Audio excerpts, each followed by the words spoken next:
With us. I'm very excited to have back with us today to discuss the topic of strategic options with U.S.-China relations, Sam Kaplan.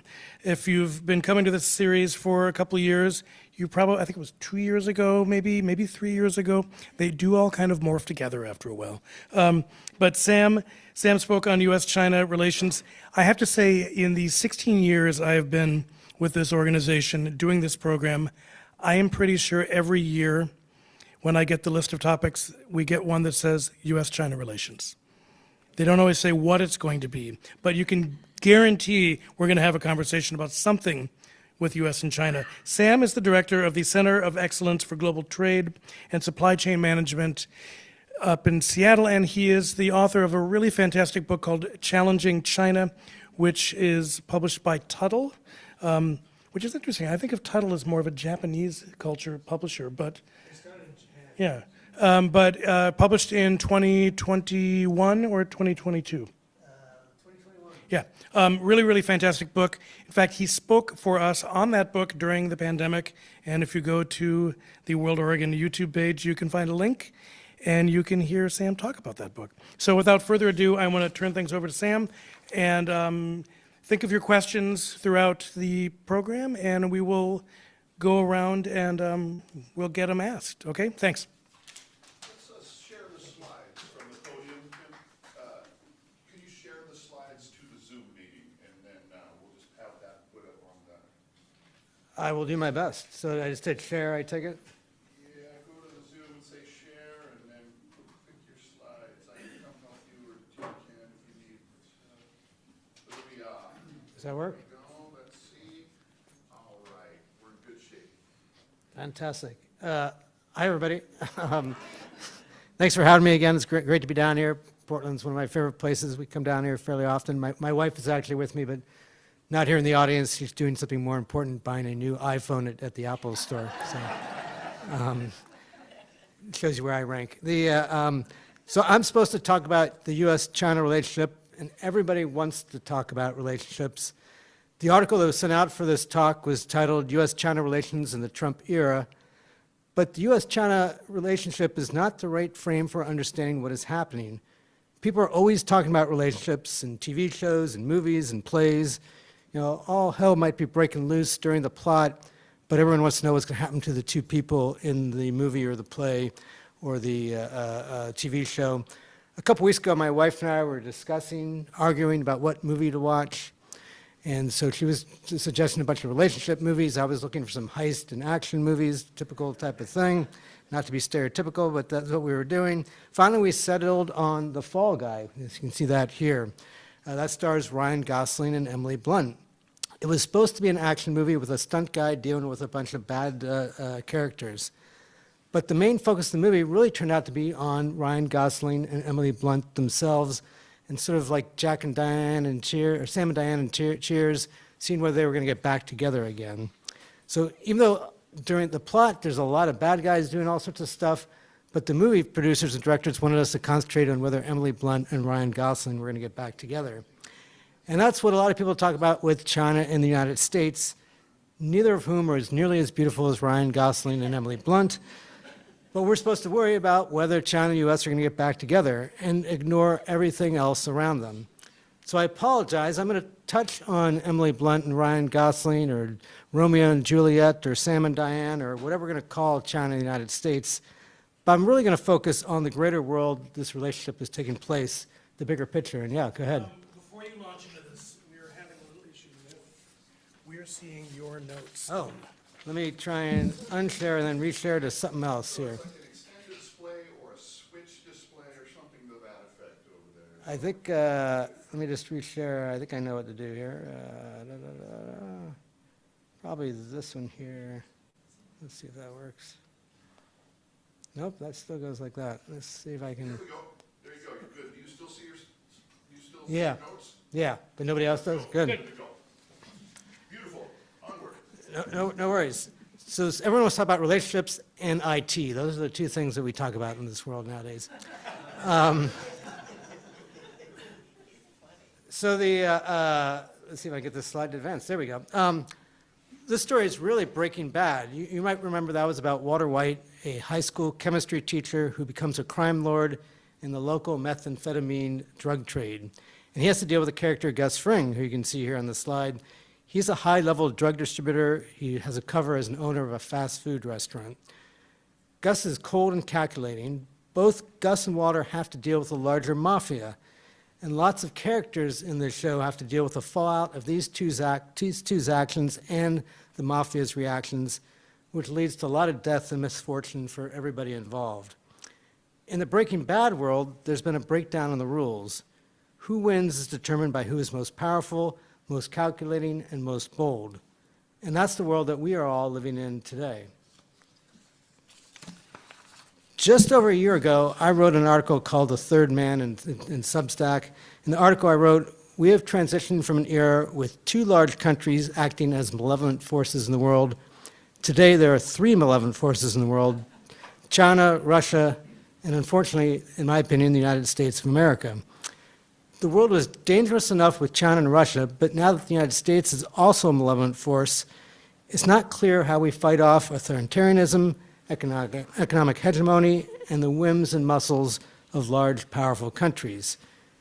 This is what Canadian Prime Minister Mark Carney talked about a couple of weeks ago in his now famous speech at Davos. He said, quote, "Today I will talk about a rupture in the world order, the end of a pleasant fiction, and the beginning of a harsh reality, where geopolitics with a large main power is submitted to no limits, to no constraints." But Carney was really late to the game. In 2017, I was at a dinner organized by the Council on Foreign Relations.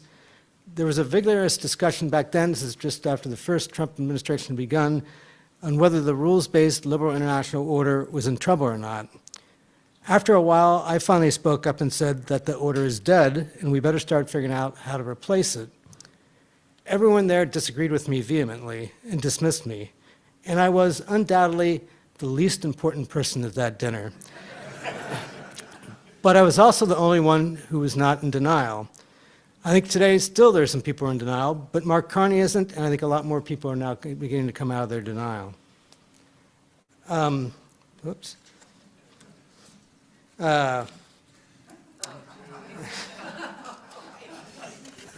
For the past few decades, China and Russia have allied in trying to make the world safer for authoritarianism. Both have actively tried to interfere in other countries' elections. They have intimidated, and in the case of Russia, invaded their neighbors. They both have actively tried to sabotage democracies around the world, and they wish to change the post-World War II, post-Cold War, rules-based liberal international order into one to their liking and to their advantage. And they were meeting with some success.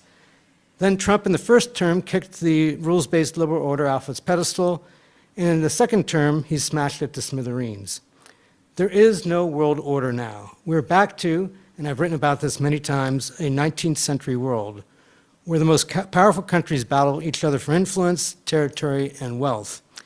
A zero-sum game that in the end nobody wins, including Americans, but especially people all over the world who have the dumb luck to be born in smaller countries. Instead of a great battle between democracy and authoritarianism that we might have anticipated in dealing with China and other countries in the world is now steered by three large countries to dangerous rocks through tumultuous waters. They're all trying to vie for greater power in the world, and we're all ruled by their whims, desires, and actions, not guided by any rules. And China certainly thinks of itself as regaining what it once perceived it was, the center of the world. It went through what it calls its century of humiliation, but it's now working to, as you can see in this quote from Xi Jinping, have the dominant position. And the map on this slide is now used in Chinese schools. As you can see, the idea is to reorient how Chinese see the world, to see it again where China is the center of it. And China is indeed active all over the world now. In Latin America, it controls a variety of ports. Its fishing fleets encroach on waters in the region. You can see that in the image on the right. And of course, it's not just South America. They're doing that in Africa and other places as well. It uses its global security initiative to help countries train to suppress protests and uprisings.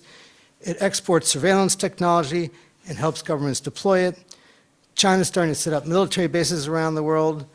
And because of its large economy, its large trade, its manufacturing prowess, it uses economic coercion as part of its foreign policy. Of course, America did that sometimes as well, even when there was a rules-based order. In other words, China is trying to become the dominant player in the world, which is natural for a large, economically powerful country to do. The challenge for the rest of us is that China is an authoritarian government, which was not the case with America in the past when we were the largest, most powerful country. Putin's Russia for years tried to smash the world order. Putin has ambitions to rebuild the old Soviet empire, of course starting with Ukraine, where Putin's continuing to prosecute an illegal, inhumane war where it deliberately attacks civilians, kidnaps children, and commits atrocities and war crimes on a daily basis. And Putin has warned that Russia needs to, quote, restore military balance in the Baltic region, which is a shot at Lithuania, Estonia, Latvia, and Poland. Dmitry Medvedev, his national security guy and former president, warned of, quote, the death of Polish statehood in the last year. Fortunately, Russia is a relatively weak state. Its economy was already weak, and it's now near collapse due to its war against Ukraine and a variety of other bad policy decisions. But Russia is a nuclear power. Other than the United States, it possesses far more nuclear weapons than any other country. Those will see China is working to catch up. And Russia has repeatedly threatened to use nuclear weapons during its war in Ukraine. China has propped up Russia during its war against Ukraine, buying its oil and supplying it with both commercial and military components. The two comprise an axis for destroying the old rules-based international order and trying to make the world safe for authoritarianism. Both China and Russia, as I say, have tried to end this order, but America, Trump, is who ultimately smashed it to pieces. Trump is intent on controlling the Western Hemisphere. We all know what he's talking about with Greenland and other places. The Trump administration seems focused on trying to create spheres of influence. Trump has a 19th century view where the great powers rule of law is replaced by the rule of power, but such a world makes life easier for China. In some ways, China is the most powerful country on earth. What does the Trump administration, and more importantly, Trump himself, think about that? So like most administrations, there are multiple views and factions working to gain sway on a variety of issues, including on China. There's a number of folks in the Trump administration who care about countering China and probably actually worry about democracy. Marco Rubio, the Secretary of State, if past statements are any indication, is among this group. Elbridge Colby, I always want to say Eldridge Colby. I don't know why his name is Elbridge. It should be changed back to Eldridge. But anyway, Elbridge Colby is the Undersecretary of War for Policy. He's in the top left of this slide. He's deeply concerned about China. He's written for years that we need to take resources that we're deploying in Europe and use them to counter China. There's also the economic team of Besant and Letnick, who care more about the economic part of the relationship. And then there's Stephen Miller, Deputy Chief of Staff, who definitely has a 19th century view of the world and has not been shy in articulating it, including a couple weeks ago in an interview where he said, quote, we live in a world, in the real world, that is governed by strength, that is governed by force, that is governed by power. These are the iron laws of the world, unquote. Now, one thing I've never understood about Stephen Miller, there's actually a lot of things I don't understand about Stephen Miller, but one of them is, if you look at the photo on the far right, that's his profile photo on Twitter, and that's him shaking hands with Xi Jinping. I'm not sure what that means. But really, all that matters is Trump himself. And we know two things about Trump in regards to China. One, all he really cares about is trade deficits and reducing the trade deficit. All his actions and efforts are concentrated on that. And two, he's repeatedly complimented Xi Jinping as a leader. Just one example is, quote, I very much respect President Xi. I got to know him well, and I liked him a lot. He's a strong guy, but I liked him a lot. I respect him. So when we talk about Taiwan or the South China Sea or anything else, we need to remember what Trump cares about is reducing the trade deficit and that he respects Xi, in some ways admires him. And that's what's going to drive policy with China. So there's two large malevolent countries in the world today. There's also Russia, but they're not nearly as powerful economically and culturally, so let's put them aside for a moment. Other than ensuring that they don't accidentally start a war, China and the United States, and especially a nuclear one, the relationship of the U.S. and China is a little bit besides the point. Far more important are what their strengths and weaknesses are and what this is going to mean in this new 19th century world that we are living in, where great powers, not rules, determine our fate. There's at least 4 domains to consider: the economy, technology, military, and talent. Let's briefly look at each of these. I really should have had a better paper technique than this. My apologies. The United States and China are by far the 2 largest economies in the world.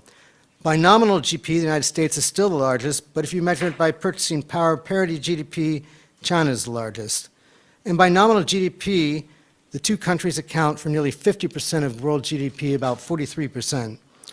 If you consider the EU a country, and a lot of countries within the EU sure act like they don't consider it a country, then the EU is about the same size economically as China.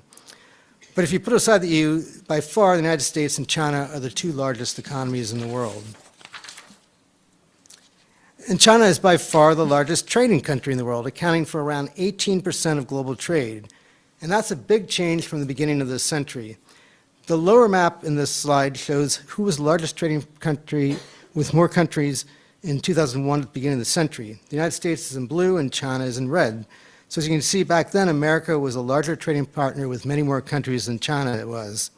And mostly that was the United States importing from countries, so of course the United States also exported a lot as well. Today, as you can see in the top right part of the map, China is in red. It is the largest trading partner with far more countries. And that's different than the United States at the beginning of the country because most of what they're doing is exporting. China's exports since the beginning of the pandemic have continued to increase, whereas imports have been flat. And China is also the factory of the world, accounting for nearly 1/3 of all manufacturing goods in the world. Not since right after World War II, when much of the world was decimated by the war and the U.S. dominated global manufacturing, has one country been so dominant. And China is working to continue to be the dominant manufacturer. For over 10 years, its stated policy is to become more self-reliant, to import less, to make more goods and export more, including the components of manufactured goods. It used to be that China was doing assembly, and then it started making the components that go into the finished product. Thanks, Apple. What's that? Thanks, Apple. Apple is probably, you've probably read the book Apple in China. It's an excellent book. Yes. But not just Apple, all sorts of machinery and components. And now China makes the machinery that makes the machines to make the products. So this is a conscious policy of China to be dominant in manufacturing from its 5-year plans, from its Made in China and its dual circulation policies. It's, however, putting a strain on its relations with other countries. Countries everywhere from Europe to Brazil to Asia to, of course, America are instituting policies to push back against these industries, industrial policy of China. In fact, just this week, a policymaker in France recommended the EU put a 30% tariff on all Chinese goods. So China's trade and manufacturing policies are important, but they're also creating strains around the world. Now, cars and batteries are twin examples of China's success in developing industries. In just the last few years, Chinese auto exports, as you can see in the top chart on the left, have soared. This is especially true of electric vehicles. China's success in autos, like most of its industries, is due to a combination of a large market, building upon previous technology, and subsidies. There are more than 100 car companies in China, which is probably 90 to 80 more companies than they actually need. But the success of EVs is also due to China's expertise and prowess in batteries. You can see that in the top chart on the right. China dominates the global battery market, controlling approximately 80% of the production of lithium-ion batteries. EVs are essentially batteries on wheels.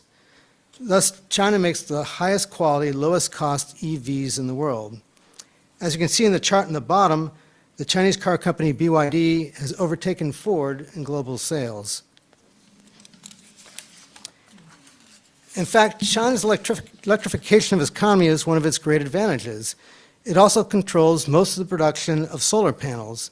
It's far ahead of the United States in deploying solar, as you can see in this graph. So the light blue tall lines are China and the dark blue lower lines are the United States. And battery storage has made it so solar is more viable 24 hours per day and even in the winter. In fact, the rest of the world is increasingly turning towards solar and wind and battery storage because it's become more economical than using fossil fuels for generating electricity. China is also well ahead of the United States in building new nuclear power plants. So why is this important? You might be thinking, this is good, it's addressing climate change. And it is, and that is important. But increasing electricity capacity is also important because much of the present and future technology is dependent on it. Drones are like electric vehicles. They're essentially flying batteries. Drones and other unmanned vehicles have much commercial and military value. And then there's AI, artificial intelligence. You've probably read about the energy needs that AI needs. Well, China is developing energy capacity, and the United States is not. So you can see in this chart that America rapidly increased its electricity generation capacity throughout the 20th century, but since then it's been flat. The mix has changed. Coal has fallen off, natural gas has increased, and renewables have both increased. But overall, electricity generation is flat in 21st century America. And that's happening while there is a large increased demand for electricity. That's why you're seeing tech companies such as Amazon and Meta and Google and Microsoft investing heavily in developing their own electricity generation. So I think you're going to start to see this line start to slope up again. But as I'll talk about, it's harder to build in America than it is in China or even Europe and Japan and most other places. So there's no guarantee that America is going to develop electricity generation that is needed for all this future technology. But China is not some monolithic, perfect, unstoppable entity. It's far from it. Like any entity, like any country, like any large country, it has a host of challenges and problems. And its authoritarian government, which is increasingly becoming personalized under Xi Jinping, adds to those challenges. China has a large amount of debt. In fact, its debt to GDP ratio is now over 300%. I think I skipped ahead to the next slide so you get a little sneak peek that the U.S. also has large debt that has exploded over the last 10 years. Both China and the United States will face some constraints because of their debt issues. The other challenge that China faces is its GDP growth has slowed. It started slowing down before COVID happened, and that's not surprising. GDP growth is based on increases in productivity and increases in the working age population. Well, China's working age population started decreasing 10 years ago. It's actually going to increase slightly over the next 2 or 3 years and then start decreasing again. And its productivity is slowed to a crawl. Its productivity increases have slowed to a crawl. Now, that doesn't stop China from claiming it has high GDP growth. In fact, its official data will say it's grown 5% last year, 5% the year before that, 5% the year before that, and they'll probably say they grew 5% in 2026. But independent assessments judge GDP growth in China around 2 to 2.5%, which is about equal to the United States GDP growth. China's economy has also slowed because they purposely deflated the housing bubble about 5 years ago.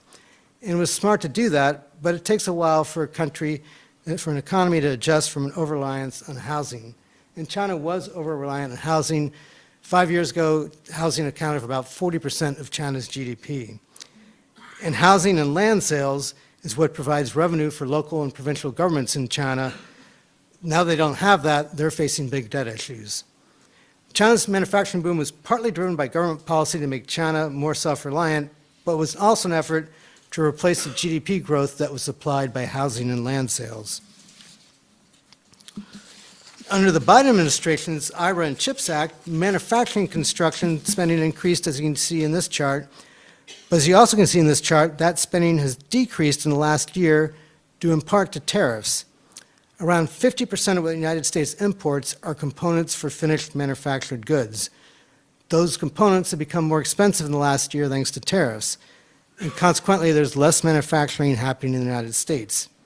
Now, to be fair, the Biden-era policies, although they did drive increases in construction spending and manufacturing investment, did not address one of the biggest issues for U.S. manufacturing. It costs too much and takes too long to build here. I noted the last time I spoke here that it costs 2 to 3 times more to build infrastructure in the United States than it does in Japan or Europe, with no commensurate benefits to organized labor or to the environment. and that's still true today. America has a bad regulatory regime. Essentially, we provide veto power to small groups and individuals for any and all projects, whether a semiconductor plant, a light rail line, a solar farm, a bridge, or just about anything else you can think of. I've been doing some consulting for a port the last few months. They have big plans, but those plans probably won't come to fruition for another 10 years because of how difficult it is to build in our country. Now, fortunately, since the last time I talked here, there's more recognition of the problem. There's a best-selling book by Ezra Klein and Derek Thompson called Abundance. Other people have been writing about it. And both Republicans and Democrats are actually looking at maybe trying to address it. So we'll see what happens in the coming years. Meanwhile, China continues to be laser-focused on increasing its industrial capacity. Robots, which are often also battery-powered, are increasingly used in industry in China. You can see that in this chart here. The U.S. has fallen behind in this area as well. And by the way, the U.S. pioneered the technology in these industries, from solar panels to batteries to drones to robots. But China, because it has an industrial supply chain and machinery and developed better expertise and skills, and has done this all at scale, is now passing us by. It's now the leader in industry and is increasingly becoming a leader in developing new technologies, including in robotics, telecommunications, and even in medicine. China is now developing new treatments for diseases all the time. Just last week, they announced a breakthrough drug to deal with cancer. Meanwhile, the Trump administration's FDA, under anti-vaccine leadership, 2 days ago, refused to even review Moderna's experimental flu shot, the design of which had already been approved by the prior administration. So I guess if I'm talking about China and the United States, I am contractually obligated to talk about tariffs, one of the signature policies of the Trump administration. As I noted earlier, so far tariffs have not boosted manufacturing in the United States. Instead, they've done just the opposite. But one of the three things Trump really cares about, dating back decades, as I've talked about before, are trade deficits. So far, the overall trade deficit has not decreased, as you can see in the chart. The percentage, so the overall trade deficit has not gone down, but the trade deficit with China, as you can see in the chart on the right, has gone down quite a bit. And the percentage of U.S. imports that come from China have fallen since the pandemic, but they fell off a cliff after Trump announced big tariffs against China and other countries. America used to get more than a fifth of its imports from China. Now it gets less than a 13th. That's partly because the general tariffs on Chinese goods are higher than on goods on other countries. Now, it depends on the product, of course. Some products he's taken the tariffs off for China and for other countries. And tariffs have gone up and down for countries a lot. Until recently, tariffs on goods from India were higher than tariffs on goods from China. But in general, the higher tariffs on China are accelerating the trend of decreasing imports from China into America. What about the military? The U.S. still spends a lot more on the military than China, but China has been rapidly increasing its spending. And the question is, how efficient is U.S. spending? Similar to what I talked about, it costing 2 to 3 times more and taking longer to build infrastructure, the same is true in building weapons and other things for the military. We're not able to resupply missiles and artillery and munitions and other supplies. In any kind of protracted conflict, the United States would run out of munitions very quickly. And the failed Russian invasion of Ukraine has also shown the game has changed. Drones and other unmanned vehicles are more important than tanks and ships. We live in a very different time, and China is a leader in many of these technologies that have military applications. It's not clear that China is that far behind, if at all, to the United States in military prowess. But again, China is not an all-powerful military juggernaut. Xi Jinping has been shaking up the military leadership. You might have seen recent news reports about it. He's essentially sacked all but one leader of the Central Military Commission. And a few weeks ago, the Wall Street Journal reported that the most startling firing, that of Zhang Yuxia, who has a lifelong relationship with Xi, was because he had leaked nuclear secrets to the United States and accepted bribes for official acts. But it's important to note that the Wall Street Journal's sources for these accusations against Zhang come from China's government. These sources provided information that they want out in the public. Whether Zhang really did leak nuclear secrets or accepted bribes is unknown. And that gets to a very important point. I've seen lots of speculation from many quarters about why Xi continues to fire military leaders and what it means. The truth is that nobody outside of Xi's inner circle has any idea. You can read all these articles, see all these shows, you could hear me speculate, but not one of us has any idea. It reminded me of a question I asked 5 years ago that no one yet has been able to answer. How is Xi Jinping making his decisions? Who is advising Xi? Is he alone in making these decisions, or is there a small cadre helping him? The inner circle of Xi Jinping and how he makes these decisions remains a black box. If we had the answers to these questions, it'd help us understand why he continues to revamp the military and what the consequences will be. So one natural area of advantage for the United States has been immigration. Although China has improved its economy, it's not a welcoming place for immigrants. People generally do not want to move to countries that are ruled by authoritarian governments, where freedom is restricted.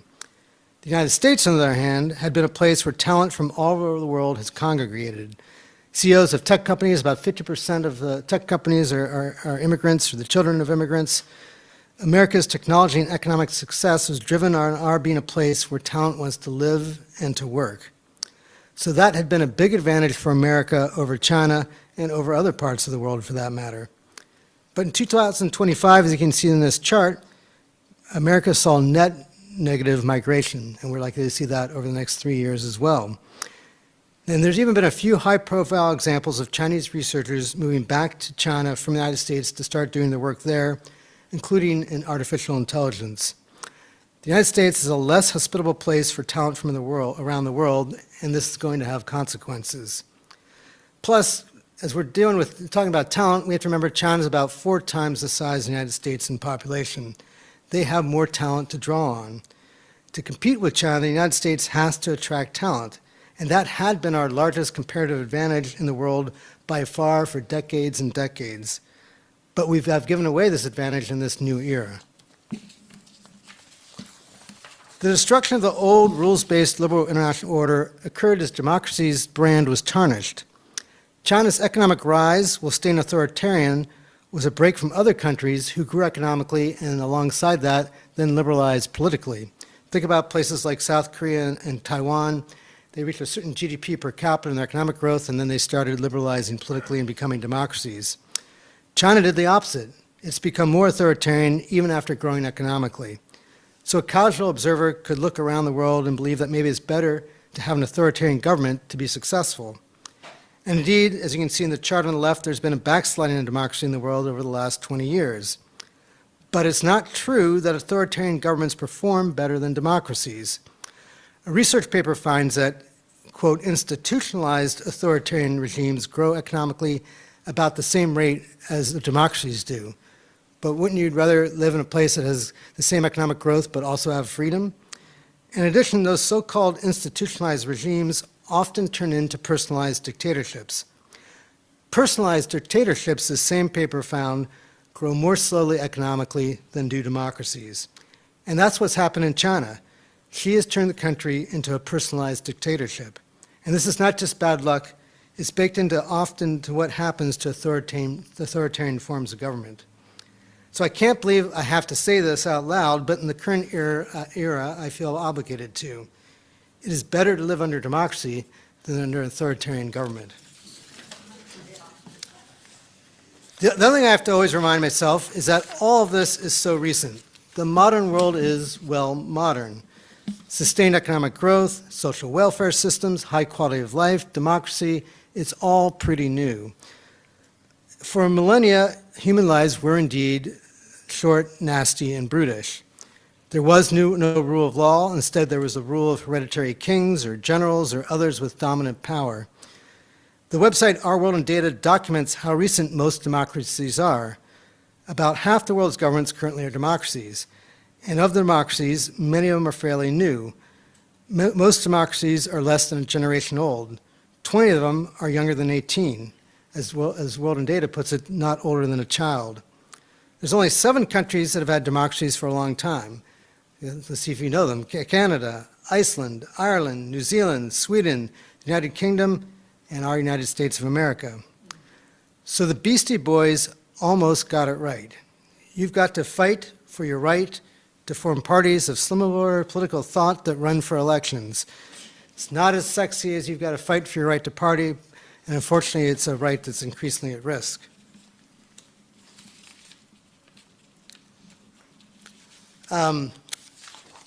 The timing of the end of the old rules-based international order and the re-rise of authoritarianism is not good. We had the Industrial Revolution, and now we appear to be on the cusp of a new artificial intelligence age. So it's all happening at not an opportune time. I know there's lots of skepticism of AI by lots of people, and many people think it's a bubble, and maybe it is. Maybe there's a financial bubble because AI platforms will become a commodity or because they're taking on too much money to build too many things. That doesn't mean it's a substantive bubble. In 1999, there was an internet financial bubble and a bunch of companies went out of business. But that didn't mean the internet was not going to be a big thing going forward. And AI capability is progressing very quickly. A lot of people who criticize AI are people using the free versions of it. But if you're using a paid version, you can see how much AI is capable of as we speak.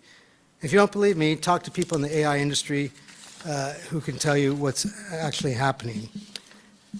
Now, AI is progressing rapidly. Last week, actually earlier this week, a CEO of an AI company talked about something big happening. He pointed to 2 releases just in the last 5 days, GPT 5.3 Codex from OpenAI and Opus 4.6.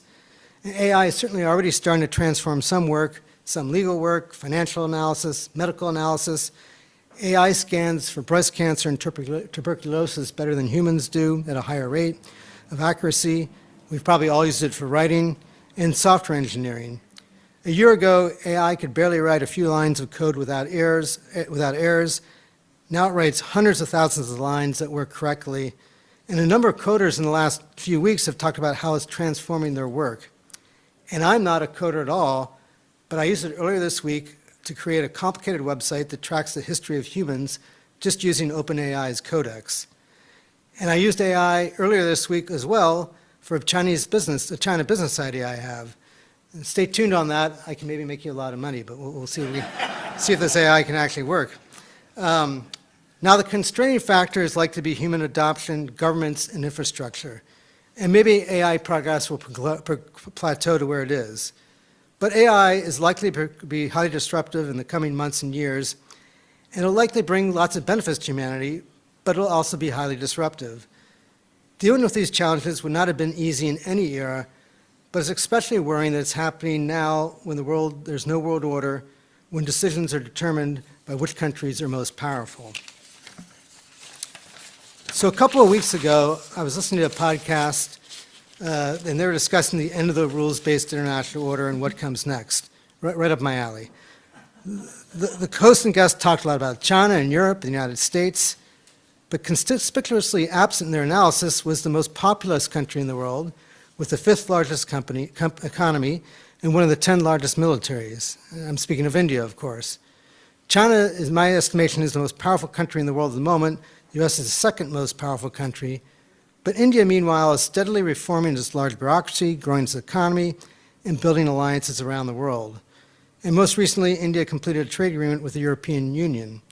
If you want to understand what the world order will look like in the coming years, especially in the second half of this century, you're going to have to examine India. But India is not yet a developed economy. It's not in a position to build a new international order. It's going to take another 10, 20 years before it's developed economically to have the power to have that kind of an influence on the world. But the world desperately needs it to. India might be the world's best last hope for democracy and for a world order that is rules-based and is not designed to make the world safe for authoritarianism. So I know my talk has not been particularly optimistic, and that's unusual. I'm usually the person who's reminding people how much the world has improved and how lucky we are to be living in this era. And despite all the current challenges, there's a good chance that in the coming years we'll cure a lot more diseases and see a lot more improvement to humans' well-being. We're making even great strides to address climate change, although there's a lot more to be done. Countries such as Vietnam and Indonesia are growing economically, and thus they're seeing improvements in the lives of the people living there. And even in the lives of most Americans, things have been getting better. Poverty rates are coming down, and lots of other improvements are happening. But we are in a different and more dangerous era. If there's one thing you should take away from this talk, it's that democracy is underrated. You should speak up for it and work to improve its brand so that more countries will adopt it and fewer will regress from it. Thanks very much. Appreciate it. Look forward to getting some questions.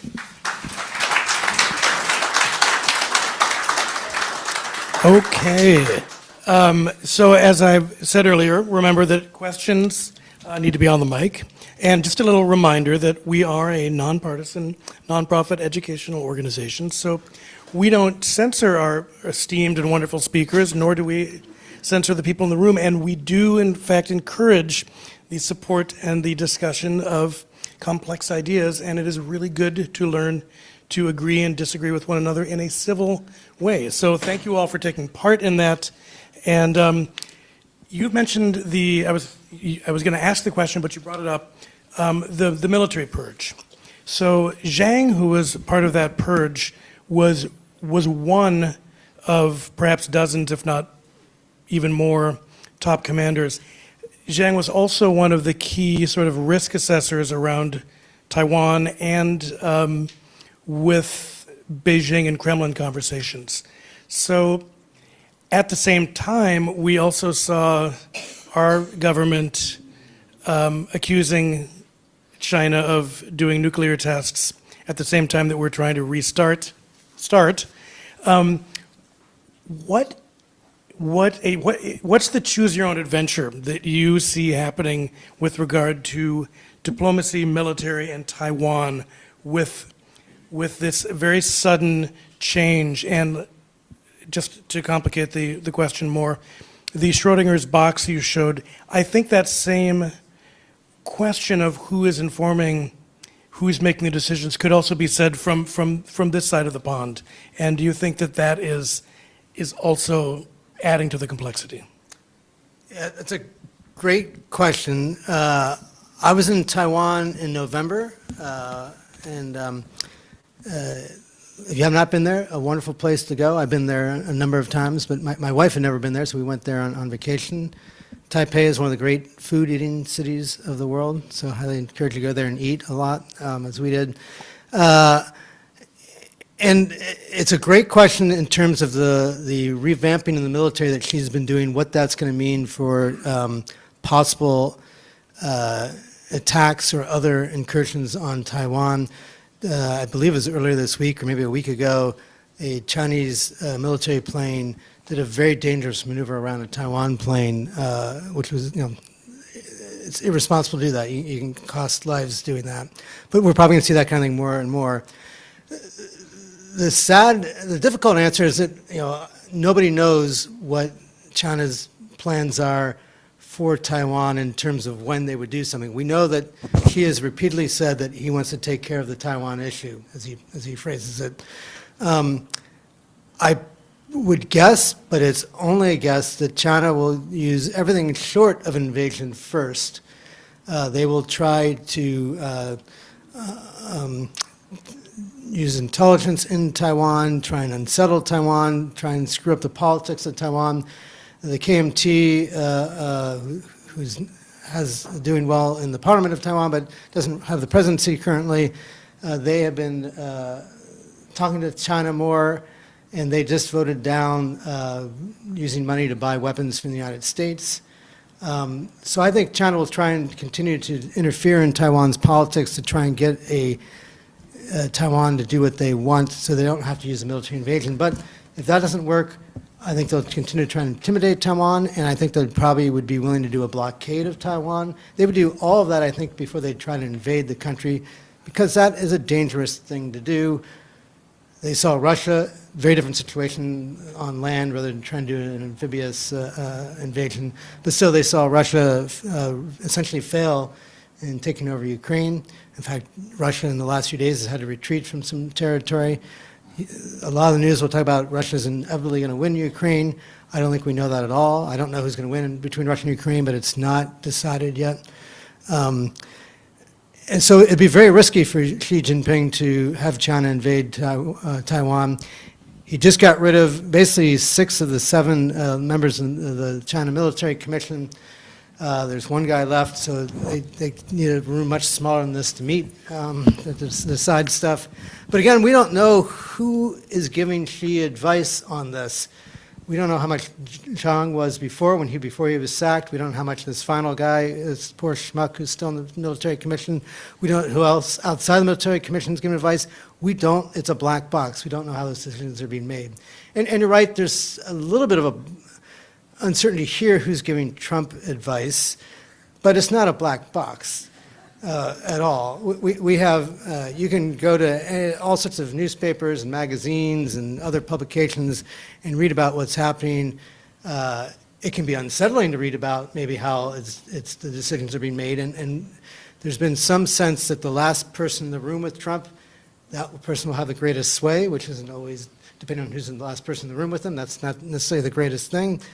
I probably want anybody here, the last person in the room, than many of his current advisors. I think anyone here would probably do a better job, but nonetheless, we do have more of a sense of what is going on. Although, on the other hand, Trump is in some ways very unpredictable, even more so this term, I think. He's predictable in that, as I said, we know he cares about trade deficits. The 3 things that Trump cares about, hopefully I won't get people mad at me when I say this, but we know this going back decades and decades. He cares about trade deficits. He does not like non-white immigrants, and he likes to make himself wealthier and wealthier. So that's generally the 3 things as you're trying to predict what he's going to do. I think those are the things that are going to drive his policies. But we'll see. We have a question here in the back. Oh, I'm sorry. Thank you for this lecture and being a cheerleader for democracy. One of the many heartbreaks over the last couple of years has been losing international exchange students at PSU and our universities. I was going to ask you, since we have kind of severed ties, especially with Chinese universities, what does it look like for youth in China now? What are their prospects? How is China investing in economic mobility? You talked a little bit about talent development, but I'm just curious about what that equation is since they're not having as many students go abroad. Yeah, it's a great question, and by the way, it's a loss for us, I think, in terms of getting intellectual talent here, but it's also it hurts our trade deficit because that's an export. So international students to study here are considered a service export, not a merchandise export, which is physical things, but a service export. So we're having less international students from China and from other parts of the world, which is happening. That is going to make our trade deficit worse. China's universities, I've worked with a number of them over the years, have improved tremendously, and there's a variety of rankings that show them, a variety of Chinese universities now in the top 10 even, and that's another area where China's really improved and had great success. Now, I'm not sure that you get the best political scientists or even some of the economics and so forth, because you have to be careful what you research and what you say. But they're very successful in doing teaching and doing research in a variety of technology areas, and it shows in the rankings, in the world rankings of universities nowadays. At one point, I know they were trying to get more students to come to China. I actually haven't looked at that data recently. Obviously, during COVID, that kind of went away. They were working to get a variety of folks coming from Africa to China for a while. That blew up a little bit a few years ago because we have lots of racism problems here in the United States. One thing we always forget when we talk about that here is that's also the case in lots of other countries as well, including China, where there's a lot of horrible racism that occurs there as well. So that made it, there was a couple of famous incidents of African students being treated very badly. But I haven't looked at the data recently to see if that's affected them in terms of recruiting students. But you are seeing researchers, I mentioned there's a number of high-level researchers gone back, both in AI, math, and medical research. And I would expect, unless things change here, that will continue to happen. The question will be whether you'll get researchers from other countries willing to move there. Some of them are less willing to be here because of political atmosphere. but it's not like you get a freer, for all the problems we have here, it's not like it's freer in China. In fact, it's the opposite. You have less freedom there than you do here. Sam, we got a question from our partners over at Mirabella Senior Living Community. I know you're not an expert on India, but they were intrigued by your comments on that and wondering to what effect the caste system might negatively impact, the possible trajectory of growth and additional freedoms and economic growth that you're talking about. Yeah, it's a great question. I am not an expert in India, and especially not an expert in the caste system. But I do know it's an issue. It's one of the things they've been trying to deal with. Modi has his, Prime Minister Modi has his pluses and his minuses, but he has done a relatively good job in trying to unthicket the bureaucracy there. India, I have done stuff with India. I always just say that China and India were both difficult places to do business for completely different reasons. And the difficulty in India is trying to work through the bureaucracy and things moving slowly, but that's gotten a lot better over the last 20 years. And I think Modi and his economic team and policy team deserves a lot of credit on that. I know they've also been trying to do some stuff on trying to make the caste system less important, but I'm not an expert in that, so I hesitate to comment more. I know it happens, the caste system sometimes follows us here to the United States when Indians immigrate here. Some people I know work at some technology and aerospace companies have talked to me about what they've seen that here. So it's definitely an issue, but I hesitate to wade into it as a non-expert. Great. We've got a question from one of our online audiences, which is, and you mentioned this in terms of information inside China, but do you have online sources you trust for most of the news on China internal politics that you could recommend? Well, it's a great question. There's a number of things I read. One that comes to mind is Cynicism. Bill Bishop, it's a Substack, and he also has a podcast, a weekly podcast. It's relatively expensive, or at least to me it's relatively expensive. I think it's like over $100 subscription for the year. I'm a cheapskate, but I do pay that. It's good information. You can still find, if you set up your Twitter feed, your X feed, whatever they call it nowadays, carefully, you can still find a lot of good information in China, though not as good as you used to, because the platform's degraded quite a bit. But if you set it up and follow certain people, you can still get a lot of good information on China. The Brookings Institute has a pretty good China information. The Wall Street Journal had a pretty good team. They got rid of some of them. New York Times still has a pretty good China team. Washington Post, I think, got rid of most of their China team last week, if I saw correctly. So there's a variety of places. Have them give my email out, and I'll send some additional suggestions. There's a lot of good people following China. They can follow me. I do a weekly international need-to-know newsletter, and each week I have a China corner part of it, so you can get some information on China that way. But there's a lot of good information out there. Thank you so much for your talk. I really enjoyed it. Oh, thank you. And two questions. One real quick. Is that from Breaking Bad or? Yes, that is Breaking Bad.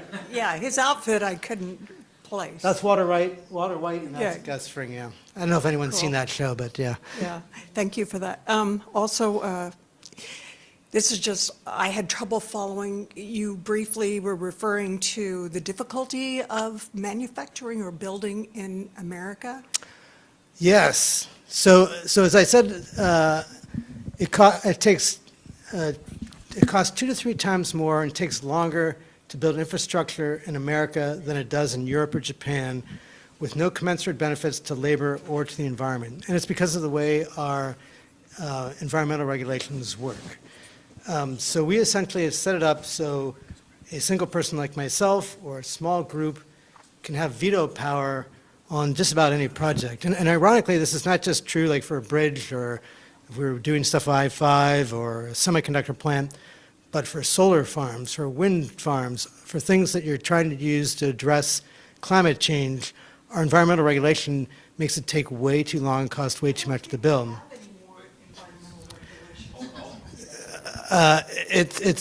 We have all sorts of environmental regulations at the state and the federal level and the local level. So there's a thing called NEPA, the National Environmental Protection Act, at the federal level, and then each state has sort of a version of that at the state level.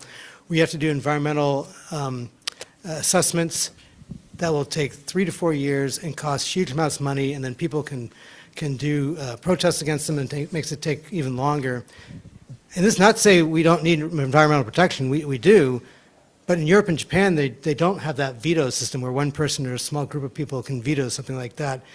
And their environment is protected just as well or better than ours is. So there's a way to keep protections for the environment and be able to build quickly, especially for things that are needed.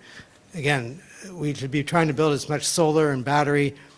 A great example, I think I talked about this last time I was here, but the IRA bill that the Biden administration had passed by the Congress, it had a bunch of money in there for charging stations for electric vehicles. And it had been 2 years, I think, since they passed the bill, or 3 years since they passed the bill, and hardly any of them had been built because it takes so long to build even a charging station for a car to get their car charged. So, in my opinion, that's one of the 3 most important things we need to do in the country is to reform our regulatory regime, still protect the environment, but make it so we can build again. And like I say, Ezra Klein and Derek Thompson wrote a best-selling book last year called Abundance. I talked about this before. It's cool. I have a whole chapter of it in my book, Challenging China, in 2021. But I'm not as famous as Ezra Klein or Derek Thompson. Challenging China, yeah. Okay, we are at time, and I'm very sorry for that. We had a lot of hands up, and I wish we could sit here all day and ask questions, because that would be a great decision to have. Big hand for Sam Kaplan.